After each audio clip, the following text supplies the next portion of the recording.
오늘 새벽에 나와 기도하시는 우리 사랑하는 성도님들에게 하나님의 은총이 함께 하시기를 주님의 이름으로 축원드립니다. 오늘 7장 말씀, 주옥 같은 말씀들인데요. 내용이 참 많습니다.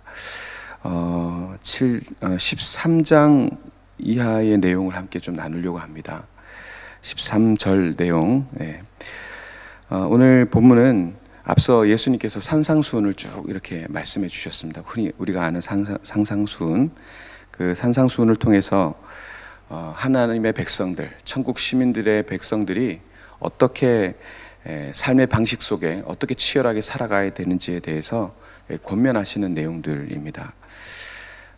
말씀을 앞에서 이렇게 전하는 자나 또 듣고 또 배우는 자의 어떤 동일한 고민이라는 것은 우리가 이 산상수훈이나 앞에 하나님께서 주신 예수님께서 주신 가르침을 가지고 내 손과 내 발과 내 말을 통해서 그것을 그대로 실현해내고 그 말씀대로 살아가는 것에 대한 고민이 우리에게 늘 있죠. 듣고는 알겠는데 내 삶 속에서 그것이 삶의 능력으로 나타나지 않는 것이 얼마나 괴롭고 힘든 일인지는 저도 여러분들도 잘 아실 겁니다. 그게 우리의 연약함이기도 하죠. 하나님의 자리가 하나님이 원하시는 자리가 저기까지인 거 알겠는데 거기까지 도무지 자라가지 않는 우리의 모습, 거기서 우리가 참 어렵고 힘든, 그래서 하나님 앞에 기도할 때마다 하나님, 우린 참 연약합니다. 하나님 말씀대로 살아낼 수 있는 담력을 주십시오. 그렇게 기도하지 않습니까?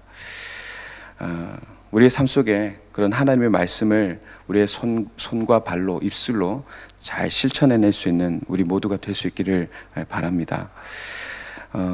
만약 그렇지 못하면 그냥 머리에 지식만 가득한, 그냥 성경 지식 창고 같은 그런 모습으로 그냥 우리가 살아가는 거거든요. 그래서 오늘 말씀은 어쩌면 우리가 하나님의 말씀을 어떻게 지키고 또 그것들을 실현해낼지에 대한 그런 구체적인 하나님의 어떤 지시, 이런 것들을 받아들일 수 있을 것 같습니다.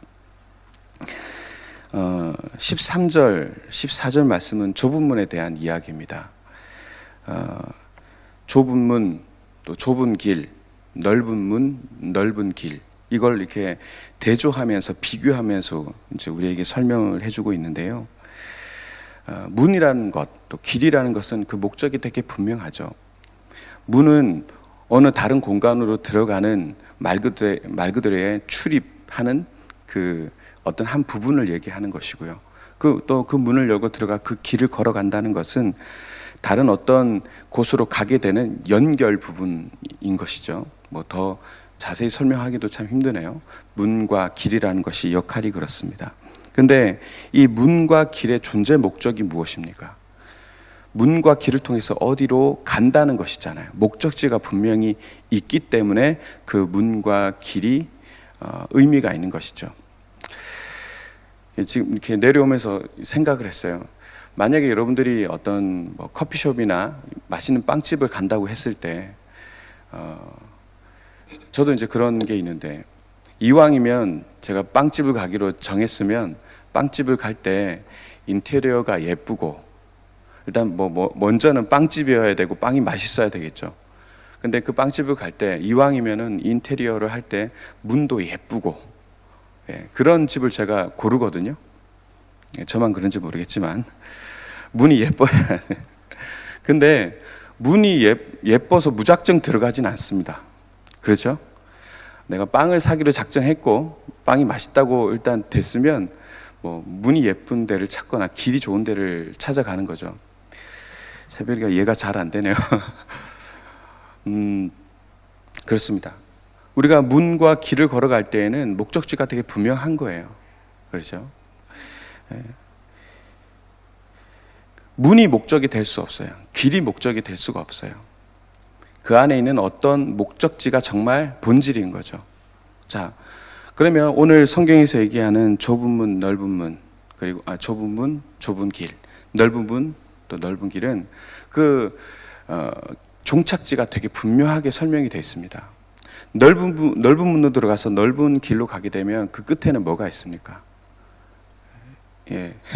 영원한 죽음, 지옥이 있고요. 좁아요. 문도 좁고 길도 좁아요. 근데 그 길 끝에 가면 뭐가 있죠? 생명의 길. 그게 천국이 있다는 것이죠. 자, 여러분 어느 문으로 가시겠습니까? 예, 너무 명확하게 대답하시니까. 예. 예, 예. 우리가 이렇게 목적지가 분명한 걸 알면서도 문이 넓고 또 길이 넓다는 이유로 그 길을 간다라는 건 되게 바보 같다는 거는 우리가 너무 자명한 일이죠. 그럼에도 불구하고 왜 오늘 이 말씀을 우리에게 주느냐? 그럼에도 불구하고 인간이 얼마나 어리석은지 넓은 문, 넓은 길을 찾아서 그 길을 걸어가서 기꺼이 죽음의 길로 가려고 한다는 것입니다.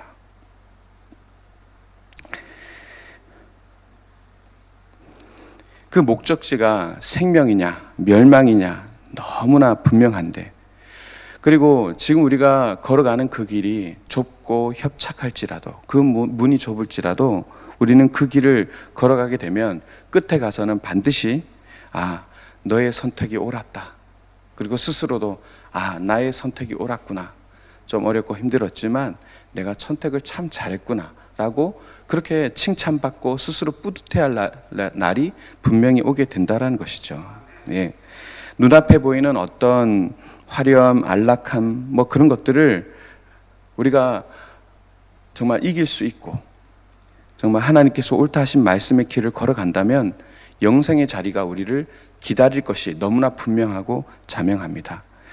하나님의 백성으로 살아가길 결단하고 또 하나님의 뜻대로 좁은 문, 좁은 길을 걸어가면서 그 길에서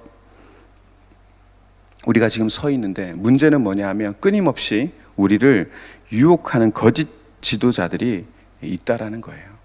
오늘 본문 안에 우리가 생각해 볼 때 예수님 당시에도 거짓 교사들이 참 많았습니다. 거짓 교사들이 늘 기다리고 있으면서 사람을 미혹했습니다. 근데 그것들을 우리가 분별해낼 수 있는 지혜가 우리에게 충분히 있느냐? 또 그렇지 못하다는 것이 참 안타까운 거예요. 그들이 다가와서 얘기할 때 이게 저 사람 말이 맞는가? 이런 생각이 들 때가 있다는 거예요. 왜냐하면 그 사람들이 우리에게 다가오는 모습이 어떠냐? 15절에 이렇게 되어 있습니다. 거짓 선지자들은 삼가라. 양의 옷을 입고 너에게 나오나 속에는 노략질하는 이리라. 그러니까 양의 탈을 쓰고 오는 이리와 같다는 거예요. 그러니까 우리가 그것들을 분별해내기가 참 어렵다는 겁니다. 신앙생활이 그래서 간단하진 않아요. 우리 속에는 진리의 길, 좁은 길, 그 협착한 길을 걸어가려고 하는 여러분들의 진심이 있지 않습니까? 어떻게든 하나님의 뜻대로 살아가려고 하는 진심은 있는데 우리가 지혜롭지 못하고 분별력이 떨어져서 미혹당하고 넘어질 때가 너무 많다라는 거예요. 거짓 선지자들은 또 거짓 교사들은 노략질하는 이리와 같아서 본심을 숨겨놓고 양의 옷을 입고 사람들에게 다가섭니다. 그 옷이 어떤 옷이냐? 친절, 또 외식된 종교행위, 또 기분 좋은 칭찬, 또 기복신앙, 복주십니다. 예? 훈련된 매너, 겉으로 보여지는 것들이에요. 그러니까 너무나 포장이 잘 돼 있기 때문에 우리가 혹하게 되는 것이죠. 근데 실수로 그것을 탁 우리가 건드리고 집어드는 순간 우리에게는 엄청난 신앙의 큰 타격을 받게 된다는 것입니다. 그러면 우리가 이것들을 어떻게 선별할 수 있느냐? 20절을 보십시오. 같이 읽겠습니다. 시작. 이러므로 그들의 열매로 그들을 알리라. 여러분, 바로 그들의 삶의 인격의 열매로 그들이 하나님께 속한 지도자인지 노력하는 일인지를 우리가 알 수 있다는 것입니다. 좋은 나무는 좋은 열매를, 못된 나무는 못된 열매를 통해서 우리는 그것을 알 수 있습니다. 이게 좋은 건지 나쁜 건지를. 만약 한 사람이 하나님께 속아서 하나님이 사용하신 도구가 된다면 그 사람의 삶에는 선한 열매들이 맺어질 수밖에 없어요. 하나님에 속하게 되면 그냥 하나님에 속한 그 열매들이 나타나게 됐습니다. 인격적으로 성령의 열매, 성령의 열매가 어떤 것들입니까?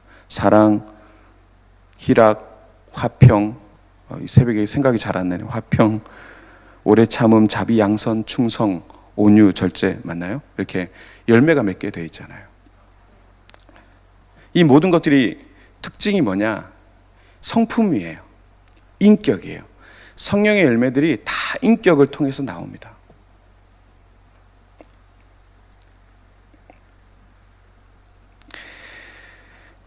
이러한 삶을 살게 되는 거고요.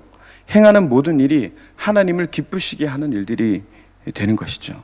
그러나 반대로 거짓 지도자들, 거짓 교사들은 결국 어떤 말, 어떤 행동으로 자신을 포장하든 그 삶의 열매는 거짓과 탐욕, 음란, 이간질, 또 그 외에 시기, 폭력, 이런 죄의 열매들로 가득하게 된다는 것이죠.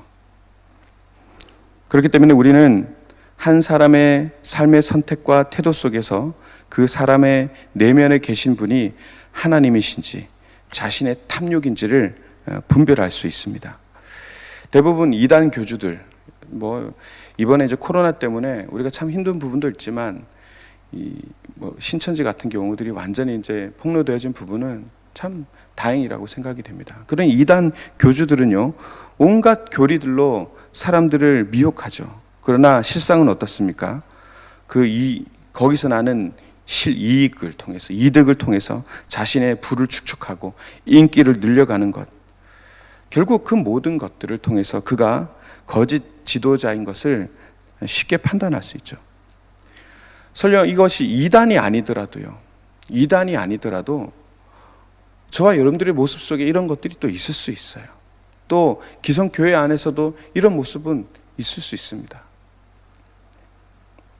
내가 삶의 신앙적 멘토로 삼거나 깊이 교제하고자 하는 분들도 그들의 외적이거나 비본질적 요소에 현혹되지 말고 그 사람이 정말 삶의 열매가 있는가, 성령의 열매가 있는가, 성품으로 예수 그리스도의 향내가 나는가를 그렇게 살펴보고 분별할 수 있어야 된다는 것입니다. 22절을 보시면 거짓 선지자들의 삶에 보여지는 화려함에 미혹돼서는 안 된다는 것을 알려주고 있는데요. 그날에 많은 사람이 나더러 이르되 주여 주여 우리가 주의 이름으로 선지자 노릇하며 주의 이름으로 귀신을 쫓아내며 주의 이름으로 많은 권능을 행하지 아니하였나이까, 이렇게 얘기하죠. 거짓 선지자들은 주의 이름으로 말씀을 선포할 수 있고요, 심지어 귀신도 쫓아내고 권능까지 행할 수 있습니다. 그러니까 말 그대로 사역이 굉장히 화려해요. 그러나 주님께서 그들에게 뭐라고 얘기하십니까? 23절에 그때 내가 그들에게 밝히 말하되 내가 너희를 도무지 알지 못하니 불법을 행하는 자들아 내게서 떠나가라, 그렇게 말씀하시는 거죠. 주님을 닮은 인격적인 열매 없이 외적인 화려함으로 포장된 거짓 선지자들은 이 사역들에 미혹되어 그 카리스마에 이끌리다 보면 함께 불법을 행하는 자들이 될 수밖에 없다는 것이죠. 닮아가게 되어 있습니다. 결국에는 어떤 종착점에 가게 되느냐, 주님과 관계없는 자로 내가 너를 도무지 알지 못하겠다, 이런 결과를 낳게 된다는 것입니다. 우리가 평생 하나님을, 성령님을 부르며 기도하고 살아가지 않습니까? 우리가 어릴 때 교과서에 나오는 이야기, 큰 바위 얼굴이 맞나요? 큰 바위 얼굴이라는 소설이 맞나요? 어린아이가 어릴 때 저기는 사람의 큰 얼굴을 닮은 그런 큰 바위를 보면서 자라나고 그 바위를 보면서 계속 자라나다가 큰 인물이 되었다, 이런 얘기도 있지 않습니까? 우리가 큰 바위 정도가 아니라 정말 하나님, 성령님을 늘 생각하고 그분을 바라보면서 자라왔고 또 그분을 보면서 우리의 인생을 펼쳐왔는데, 근데 그 사람에게서 예수를 닮은 성품이 전혀 보이지 않고 예수님을 전혀 닮지 않고 그분의 언변, 그분의 태도, 그분의 얼굴 속에서 예수가 느껴지지 않는다. 여러분, 이것만큼 얼마나 허망하고 허탈한 게 어디 있겠습니까? 우리는 늘 우리 자신을 돌아봐야 되겠죠. 과연 나는 예수님을 닮았나? 나는 예수님의 성품을 가졌나? 그분을 닮아가고 있나? 늘 점검해야 되겠죠. 좁은 길을 가는 자는 결국 그 열매를 그렇게 맺을 수밖에 없거든요. 여러분, 좁은 길이 어떤 길입니까? 세상 사람들이 보기에는 정말 바보 같고 멍청한 길 같거든요. 욕을 할 수도 없어요. 화를 낼 수도 없어요. 인내해야 돼요. 맨날 져야 돼요. 내놔야 해야 돼요. 베풀어야 돼요. 맞아야 돼요. 손해봐야 돼요.